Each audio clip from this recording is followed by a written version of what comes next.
বিসমিল্লাহির রহমানির রহিম। আমার সামনে কিছু কীটনাশক আছে। এই দেখেন, এই হলো একটা অ্যাক্সিস 10 ইসি, এটা নিয়ে পরবর্তীতে আলোচনা করব। তারপর দেখেন উবেরন বায়ারের, এটা নিয়ে পরে আলোচনা করব। এখন আলোচনা করব যেটা নিয়ে, সেটা হলো টাবগড় 40 ইসি ডাইমেথয়েড। এই টাবগড় নিয়ে আলোচনা করব হলো টাবগড় নিয়ে। এই টাবগড়টা আসলে কি? এই টাবগড়টা হলো একটা স্পর্শক ও পাকস্থলী ক্রিয়াসম্পন্ন কীটনাশক ও মাকড়নাশক।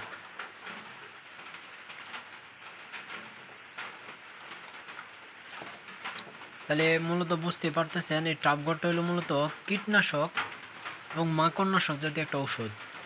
এটা আপনি কিসে কিসে ব্যবহার করতে পারবেন? ধান, চা, আলু, সিম, সরিষা, আম, এই ধরনের যা কিছু আছে সব কিছুতেই ব্যবহার করতে পারবেন। আরও অনেক কিছুতে ব্যবহার করা যায়। যেমন ধরেন আপনার ঝিঙ্গা, দুন্দুল, চিচিঙ্গা, পটল, লাউ, চাল কুমড়া, মিষ্টি কুমড়া, ঢেঁড়স,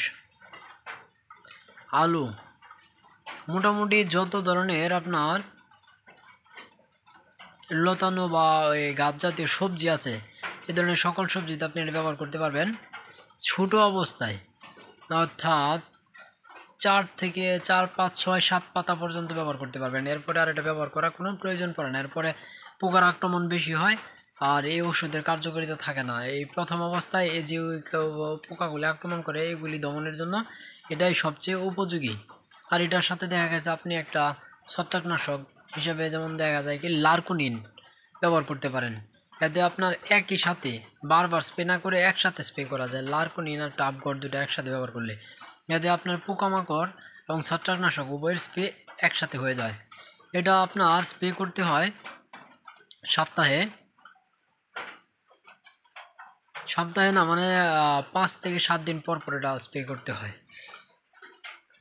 যেমন এটা কাজ করে হলো পামরি পোকা, তারপর হলো বাদামি ঘাস ফড়িংয়ে দমনে কাজ করে, মশা জাতীয় যে পোকা সেগুলিতে দমনে কাজ করে, জাপ পোকা দমনে কাজ করে, হপার পোকা দমনে কাজ করে, মাকড় দমনে কাজ করে, এ ধরনের যত ছোট ছোট গুড়া পোকা আছে আরও, এগুলি দমনে কাজ করে।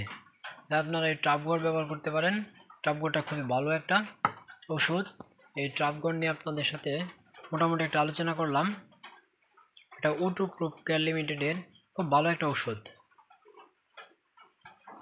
আর এই যে অ্যাক্সিস দেখতে পাইতেছেন, অ্যাক্সিস নিয়ে পরে একদিন আলোচনা করব। ওই পাশে আছে উবেরন, এটাও নিয়ে পরে আলোচনা করব, এটা কোন সময় ব্যবহার করবেন।